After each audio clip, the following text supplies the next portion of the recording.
안녕하세요 여러분, 수다몽입니다. 오늘은 조선의 3대 왕인 태종이 왕이 되기까지의 과정, 그 피가 난무하는 과정을 이야기해 보도록 하겠습니다. 태종 이방원은 1367년인 공민왕 16년 함경도 함흥에서 태조 이성계와 신의왕후 한씨 사이에 5째 아들로 태어났습니다. 이방원은 무인 집안 출신답게 호방한 무인의 기질을 가지고 있으면서도 어려서부터 총명한 기질을 보여서 이성계의 기대와 애정을 많이 받았다고 합니다. 이성계의 이런 기대 하에 이방원은 한양으로 유학을 떠나게 되었고 또 한양에서 혼인을 하게 되는데요. 그의 혼인 이야기는 원경왕후 편에서 이야기하도록 하겠습니다. 이방원은 1383년 17살의 나이로 문과에 급제를 하게 됩니다. 비록 장원은 아니지만 33명 중 10등으로 급제를 한 것이니 당시 변방에서 온 무식한 무인 집안이라고 이 이성계 집안을 무시하는 이들에게 자랑거리가 생긴 겁니다. 이에 이성계는 누구보다도 기뻐했는데요. 이방원의 과거급제 사령장을 받고 이성계는 기뻐서 몇 번이나 읽고 또 읽고 궁궐을 보며 절을 할 정도였다고 합니다. 이방원은 밀직 사대원 자리에 오른 후 22살에 전리사 정랑 자리에 오르며 행정실무 책임자가 됩니다. 1388년 5월 22일 요동정벌에 나섰던 오만의 고려군이 말머리를 돌려 되돌아온 위화도 해군. 이성계의 편에서도 이야기했었지만 너무나 유명한 사건이어서 모르는 분들은 없으시겠죠. 이후 이성계는 라이벌이었던 채영 장군을 제거하고 고려의 실권을 완전히 장악하게 됩니다. 그리고 1392년 이방원이 25살이 되었을 때 어머니 신의왕후 한씨가 사망을 해 3년 염악살이를 하게 됩니다. 조선 건국사에서 이성계가 황해도 해주에서 사냥을 하던 중 말에서 떨어져 크게 다치면서 혁명파가 위기에 처하게 된 상황까지 이야기했었습니다. 이때 조정은 정몽주를 필두로 한 개혁 세력파와 이성계를 중심으로 한 역성혁명파로 나누어 열심히 싸우고 있었는데 이성계가 크게 다치면서 균형이 깨어지게 됩니다. 정몽주는 이것이 하늘이 준 기회이구나 라는 생각으로 역성혁명파인 정도전과 조준, 남운, 윤소종, 남재, 조박 등을 제거하려고 하죠. 이렇게 이성계가 몸져 누운 사이 정도전을 비롯한 역성혁명파의 중심 세력들이 귀양지로 끌려가게 되었고 이들은 언제 죽을지 알 수 없는 상황이 됩니다. 이 소식을 들은 이방원은 즉시 염악살이를 거두고 아버지에게 달려가게 되죠. 아버지, 병난도에 계속 계시면 안 돼요. 지금 개경이 난리 났단 말입니다. 아버지의 건재함을 보여주셔야 상황이 수습됩니다.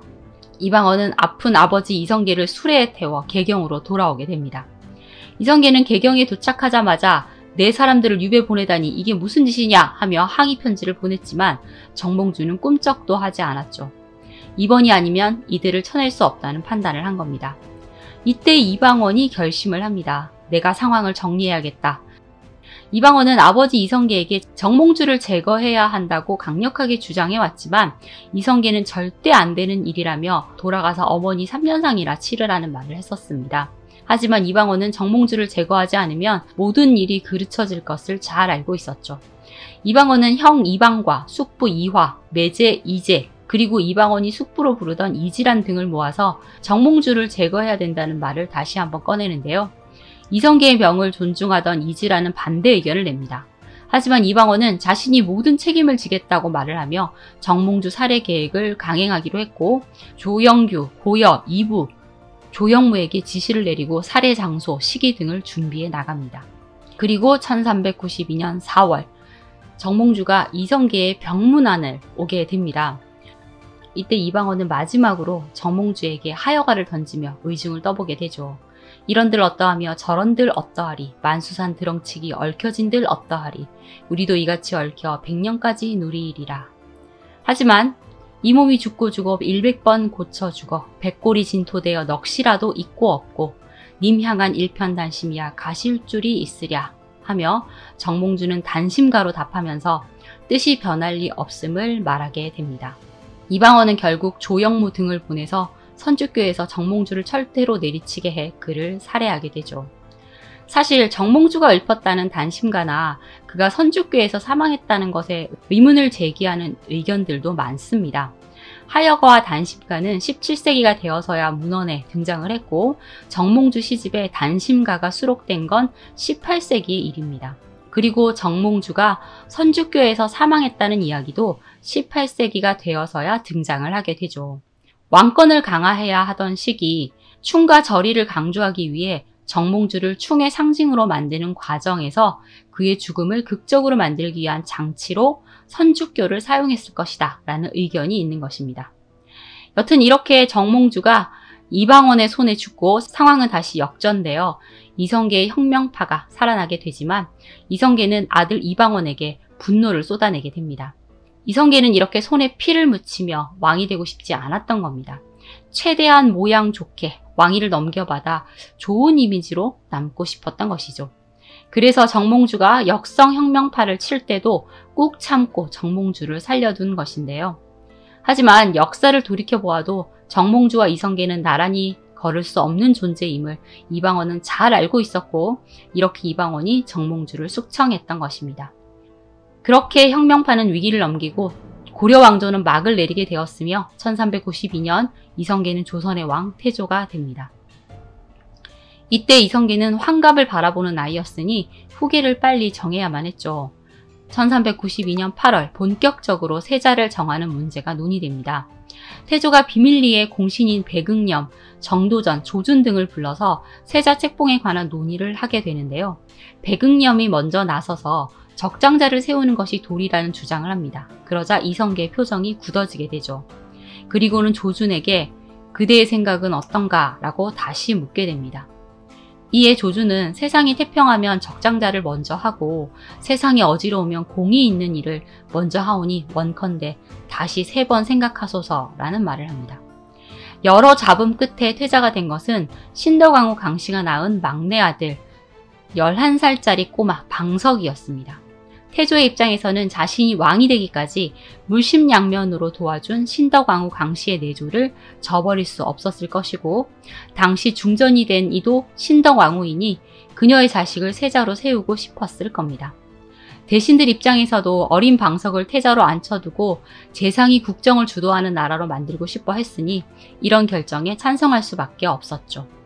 이렇게 신의왕후 한씨의 6 형제들은 나름 조선 개국에 일조했다는 생각을 가지고 있었지만 공신자리 하나도 받지 못하고 뒷전으로 밀려나게 되었습니다.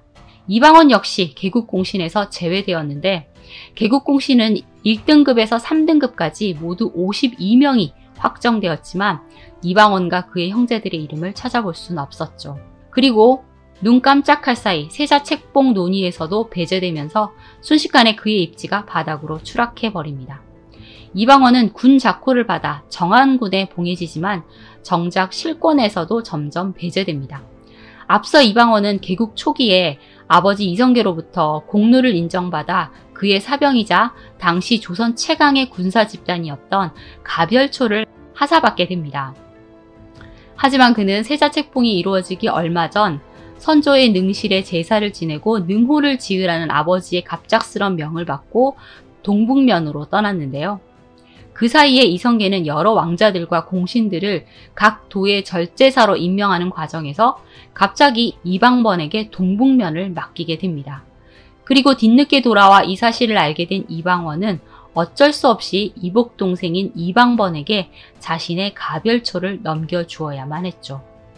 당시 조정은 정도전, 조준, 남은 등 태조 이성계의 핵심 측근들 위주로 돌아가고 있었고 조선의 개국을 함께한 공신들이라도 권력에서 밀려나 불만을 가진 이들이 많이 생겨나게 됩니다.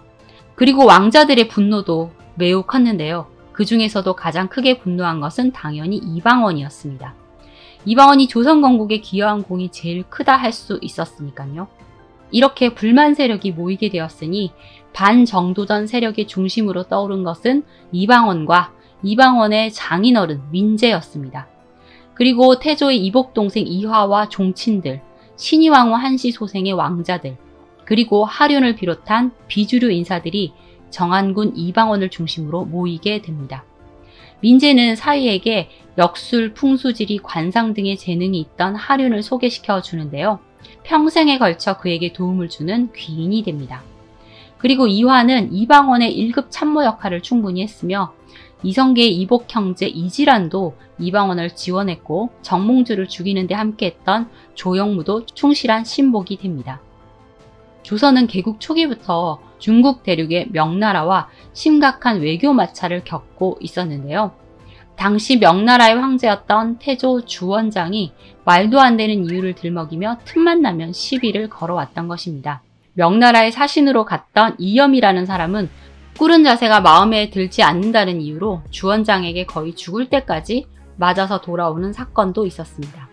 1394년 4월이 되자 주원장이 이번에는 조선인들이 배를 타고 넘어와 명나라의 연해 지방을 노략질한 사건이 있으므로 이성계의 장남이나 차남이 범인을 직접 잡아오라는 요구를 해왔는데요. 태조는 이방원을 명에 보내기로 합니다. 6월 1일 태조가 이방원을 불러 명에 가줄 것을 부탁하는데요. 이방원 입장에서는 무척 서운했을 것 같습니다. 하지만 이방원은 이런 마음을 누르고 사직의 큰 뜻을 위해 어찌 감히 사양하겠습니까? 라는 말을 했고, 이 말을 들은 태조가 눈물을 글썽이며 너의 체질이 파리하고 허약해서 만리의 먼 길을 탈 없이 갔다가 올 수 있겠는가 하며 다정한 말을 건네며 아들을 끌어안습니다. 이 순간만은 먼 길 보내야 하는 아들에 대한 애틋한 마음을 보인 것이죠. 일이 잘못되면 목숨을 잃을지도 모르는 상황이었지만 이방원은 사신단을 이끌고 명나라로 향하게 되는데요. 이방원이 정말 대단한 사람이긴 했던지 얼음장 같던 주원장의 마음을 녹였고 양국은 사신왕래를 재개하게 됩니다. 이방원은 이 일을 계기로 세력 확장의 날개를 달게 되죠. 여전히 정권은 정도전을 비롯 남은 조준 등이 장악하고 있었기 때문에 소외된 왕실 종친들과 다른 무신 출신들의 공신들이 많은 불만을 가지고 있었고 이방원은 이들과 은밀히 접촉하며 세력을 더 모으게 됩니다. 그런 와중 표전문 사건이 터지면서 정도전이 위기 상황을 맞게 됩니다. 조선 건국 초기 명나라에 보낸 표전문의 글귀가 예의에 어긋났다며 명에서 트집을 잡아 표전문을 쓴 정도전을 명으로 보내라는 말을 하지만 정도전을 보내면 그가 죽을지도 모른다는 생각을 한 태조 이성계는 정도전을 보내지 않고 명나라에 김약강, 노인도, 정총 등을 보내게 됩니다. 하지만 그해 명나라에 붙잡혔던 사신들이 처형당하는 사건이 벌어지는데요. 이들이 죽임을 당한 이유는 신덕왕후 강씨가 사망했다는 소식을 듣고 황제의 명을 거역하고 상복을 입었다는 이유였습니다. 정도전이 작성했다는 그 명나라 황제에게 바치는 표전문은 명나라에게 조선은 속국임을 맹세하고 명나라 황제를 친송하는 내용인데 도대체 무엇이 문제였을까요? 주원장은 자신이 과거 도적과 승려였던 것을 부끄럽게 여겨서 광, 승, 적을 사용하지 못하게 했으며 도둑적과 발음이 비슷하다는 이유로 칙자도 쓰지 못하게 했고 그리고 도둑 도자와 발음이 같아서 도자도 사용하지 못하게 했으며 스님 승과 발음이 비슷하다는 이유로 생자도 금지했는데 표전문에 이 생자가 들어있었다는 겁니다. 명은 계속해서 정도전을 보내라는 요구를 하는데요. 태조 이성계는 정도전이 병에 걸렸다, 또 나이가 많다라는 등 여러 가지 이유를 들어 명의 소환에 응하지 않았고 한때 정도전은 공직에서 잠시 물러나 있기도 했습니다. 이런 상황이 계속되자 정도전은 자신을 밀어내는 명을 경계하게 되고 친명정책의 노선을 바꾸어 반명정책을 쓰게 됩니다. 그리고 태조 이성계의 승인을 얻어 1397년 6월 14일 요동정벌론을 공식화시키기도 하죠. 하지만 사실 이 요동정벌 계획은 꼭 요동정벌을 하겠다는 의지라기보다는 관료주의의 가장 위협이 되는 이방원과 그 형제들을 무력화할 목적이 더 강했으니 정도전은 요동정벌을 명분으로 내세워 사병학파를 단행합니다. 이것은 왕 이외의 종친들이 소유하던 개인 병력을 모두 국가에 귀속시키는 제도였죠. 1398년인 태조 7년 정도전은 진법 훈련 강화를 명분으로 각 왕자들이 소유하고 있던 사병 혁파와 무기 반납을 요구하게 됩니다. 이방원의 사병들은 정도전의 명을 거역하고 훈련에 나가지 않는데요. 정도전은 이방원의 사병들이 진법 훈련에 오지 않았다는 이유로 이들을 회초리로 때렸고 이는 이방원에게 엄청난 모욕감을 가져다 주죠. 정도전은 이방원의 수족을 잘라낼 생각을 했고 하류는 정도전에 의해 좌천되어 충청도 관찰사로 제수되어 충청도 진천으로 떠나게 되는데 떠나기 전 안산군수 이숙번을 이방원에게 소개시켜주면서 만약 일이 생기면 자신을 급히 부를 것을 당부합니다. 그리고 충청도에 머물면서 여러가지 준비를 하며 때가 오기를 기다리고 있었죠. 1398년인 태조 7년, 태조는 신덕왕후 강씨가 사망한 후 자주 앓기 시작했는데요. 불안해진 정도전은 태조와 신의왕후 한씨 사이에서 난 아들들, 즉 세자 방석의 이복 형제들을 제거하기로 결심합니다. 그리고 유명한 점쟁이를 불러 점을 치게 했는데 세자의 이복 형제들 중 왕이 될 사주를 가진 이가 한둘이 아니라는 사주가 나오게 됩니다. 정도전의 결심을 굳히게 하는 점괘라고 할 수 있겠네요. 이방원 역시 정도전의 음모를 미리 파악하고 있었습니다. 이방원 역시 세력을 확보하고 있어서 정도전의 계획을 미리 알려줄 사람들이 있었던 것이죠. 그리고 이때 하륜이 이방원에게 소개시켜준 이숙번이 신덕왕후 강씨의 무덤을 이장하는 문제로 군사들을 이끌고 한양에 올라와 있었는데요. 그에게 곧 큰일을 치르게 될 것임을 은밀히 일러두게 됩니다. 그리고 8월 26일 태조가 위독하다는 소식이 전해지고 정도전은 왕자들과 사위들을 모두 입궐하게 해 궁궐 숙직을 하라는 명령을 전달합니다. 이방원도 형제들과 함께 궁으로 들어가게 되는데요. 궁궐 안에는 무장한 군사들이 배치되어 삼엄한 경비를 하고 있었고 근정정 옆 향랑에 이방원의 형제들이 모여 수기를 하게 되었는데 움직일 수 없게 감시를 받고 있어 인질이나 다름없었고 세자 방석만이 태조를 모시고 다른 형제들은 태조를 만날 수도 없었습니다. 이날 이방원의 부인 민씨는 자신이 아프다는 핑계로 이방원을 불러들였고 이방원이 집으로 잠시 돌아와 부인 민씨 그리고 부인 민씨의 동생 민무질 등과 비밀리에 어떤 이야기를 나눕니다. 그리고 다시 궁에 들어가려고 하는데 부인 민씨는 궁에 들어가는 것을 극구 만류하게 되죠. 이에 이방원은 형제들이 모두 거래 있으므로 경고도 해야 하고 위험하다는 생각이 들면 군사를 일으키겠다며 입궐을 하게 됩니다. 저녁 8시 무렵 4시가 와서 왕자들은 모두 들어오되 시종하는 무리들은 데리고 오지 말라는 말을 하게 되는데요.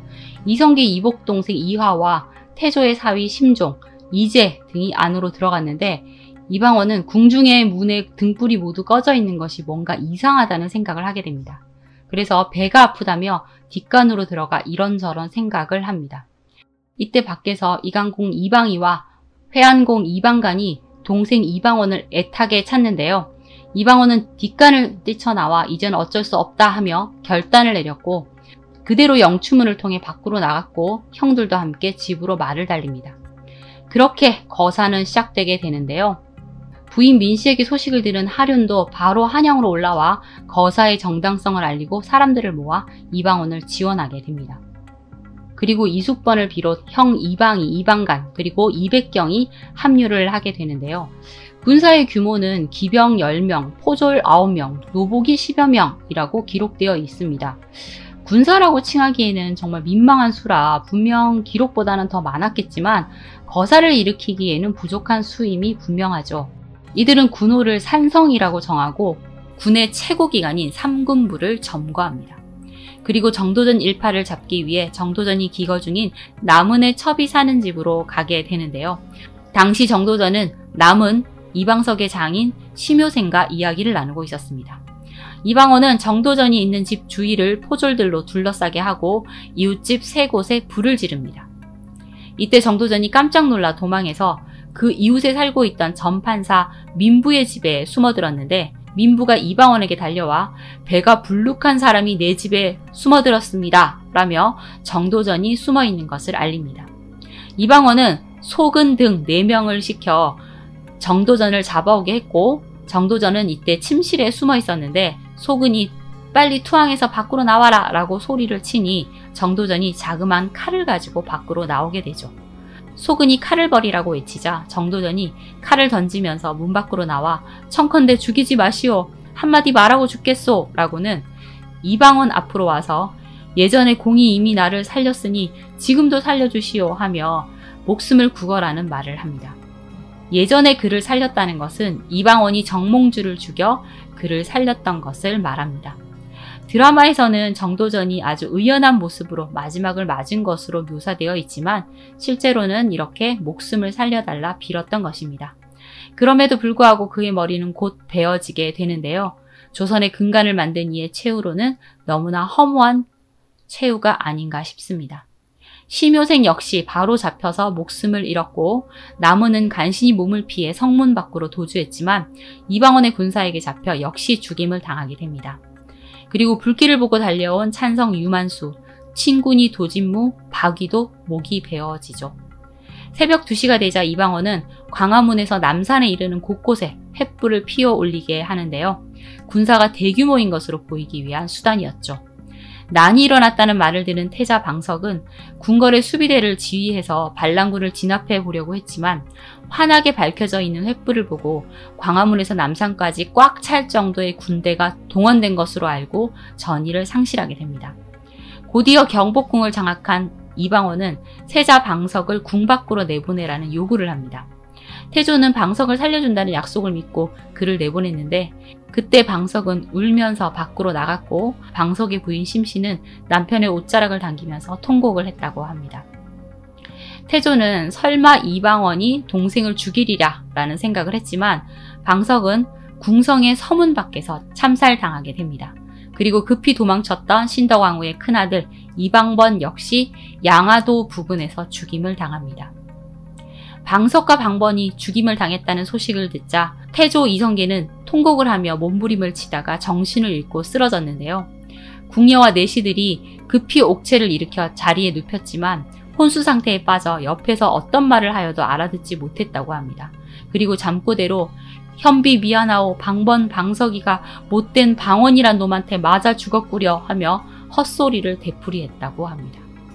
이방원은 이후 남은 반대파들을 모두 죽이고 신덕왕후 강씨의 딸 경순공주의 남편 이제도 살해하게 됩니다. 이것이 1398년에 일어난 제1차 왕자의 난입니다. 이방원은 일단 생존한 형들 중 가장 위인 이방과를 세자로 추대를 합니다. 이방과를 세자로 추대한 뒤에는 하륜이 있었는데요. 이 왕자의 난을 일으킨 명분을 쌓기 위한 연출이었죠. 태조 이성계는 자신이 아끼는 이들이 이렇게 허무하게 죽음을 맞자 너무나 큰 충격을 받았고 이성계와 이방원은 이제 돌이킬 수 없는 사이가 되고 맙니다. 하지만 힘을 잃은 이성계는 그의 9월 상왕으로 물러나게 되었고 이방가가 조선의 제2대 왕인 정종으로 즉위를 했지만 실권은 왕자의 난을 주도한 이방원에게 있었습니다. 그런데 제1차 왕자의 난이 일어난 후 이방원 위주로 세력이 개편되는 것에 불만을 느낀 이방원의 넷째 형 회안대군 이방간이 1차 왕자의 난에서 공을 세웠지만 자신이 2등 공신이 된 것에 불만을 품었다가 귀양을 갔던 박포와 손을 잡고 반기를 들게 됩니다. 이방간은 이방원 못지않은 야심가였지만 그 기질은 동생에게 미치지 못해 꽤 갈등이 있는 사이였는데요. 이방간은 사냥을 핑계로 군사를 모아 거병을 하게 되었는데 1400년인 정종 2년 정월 제2차 왕자의 난이 일어나게 된 것입니다. 이 사실을 알게 된 이방원도 사병을 모아 이방간의 공격을 대비하게 됩니다. 이들은 선주교와 개성 시내 일대에서 치열한 시가전을 벌이게 되었는데요. 이방간이 이끄는 사병이 더 많았지만 전쟁에 단련된 이방원의 군사를 당해낼 수는 없었습니다. 사실 준비가 미흡했고 이방간을 지원해주는 사람들도 없었죠. 이렇게 2차 왕자의 난도 이방원의 승리로 끝이 났고 이방간은 생포되어 유배되었으며 박포는 붙잡혀 죽임을 당하게 됩니다. 하륜은 다음날 바로 정종을 압박해서 이방원을 세제로 삼도록 했고 정종은 이방원을 왕세제로 책봉합니다. 이방원을 자신의 양자로 입적했으니까 왕세자로 책봉한 것이라고 해야겠네요. 그리고 그해 11월에는 정종이 아예 왕위마저 물려주고 상왕으로 물러나게 되면서 이방원은 그렇게 조선의 제3대 왕 태종이 될 수 있었습니다. 하륜은 평생 태종의 오른팔이 되어 정치와 경제에서 많은 것을 이루어냈고 절대 태종을 넘어서는 행동을 하지 않아 태종의 절대 신임을 얻게 됩니다. 태종은 왕이 된 후 정도전이 하고자 했던 사병 혁파를 하고 병력을 중앙으로 집권시키면서 반대파들의 세력을 누르고 왕권을 강화시키는 한편 국방력도 강화하게 됩니다. 태조 때 명과의 외교 관계가 불편했음은 이미 이야기했었는데요. 태종은 명과의 관계를 개선해서 4대 관계를 확립합니다. 이는 국제적인 지위를 인정하는 대신 조선은 실리를 취하는 외교 정책이었죠. 이로써 조선은 명 중심의 동아시아 국제 질서 속에서 안정을 유지할 수 있게 됩니다. 그리고 일본 여진에 대해서는 교린 정책을 펴서 때로는 회유하고 때로는 강경하게 대치하면서 4대 교린 정책은 조선 외교의 기본 원칙이 됩니다. 그리고 왕권을 제약해왔던 도평이 사사를 의정부로 개편하고 그 권한을 축소시키죠. 그리고 2조, 병조 등 6조에서 정무를 처리하게 하는 삼의정 6판서 시스템을 만들게 됩니다. 이 시스템 하에 호패제를 실시하고 신문고를 설치했는데요. 호패제를 실시하면서 전국의 인구 동태를 파악하고 조세를 정확하게 거둘 수 있도록 했고, 신문고 설치로 백성들의 억울함이나 반역 사건의 고발 등을 들을 수 있게 됩니다.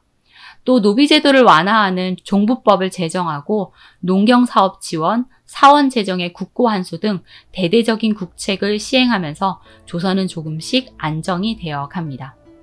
태종은 조선을 강한 국방력을 가진 나라로 만들고 싶어 했고 국방개혁을 실시합니다. 1403년 삼군부를 삼군 도총제부로 부활시키고 승추부는 군기를, 도총제부는 군령을 나눠 장악하게 합니다. 그리고 1405년 승추부는 병조에 기속시켜 병조가 군사지휘권을 장악하게 했죠. 1409년에는 11도의 도절제사를 파견하고 영진군, 수성군을 정비하기도 합니다. 그리고 각 도마다 쾌속선을 10척씩 만들어 왜구에 대비하고 1515년에는 거북선을 개발하기도 하죠. 그리고 전국적으로 인구조사를 해서 3정 1호 국방군제를 편성해서 한 사람이 현역 군인이 되면 한 사람은 농사를 짓고 또 다른 한 사람은 가장이 되어서 군사로 나간 가정을 돌보게 합니다. 또 고려 최고 무기 전문가였던 최무선의 아들 최해산을 군기시에 특채를 해서 각종 화약과 화기를 개발하게 하는데요. 1409년 10월 15일 창덕궁의 정자 해원정에서 새로 개발한 화포의 시험 발사가 있었는데 이것이 신기전의 원형이었습니다. 이렇게 개발된 신무기는 왜구가 자주 출몰하는 울릉도 등 섬 지역에 먼저 배치해서 실전에서 사용하게 했죠.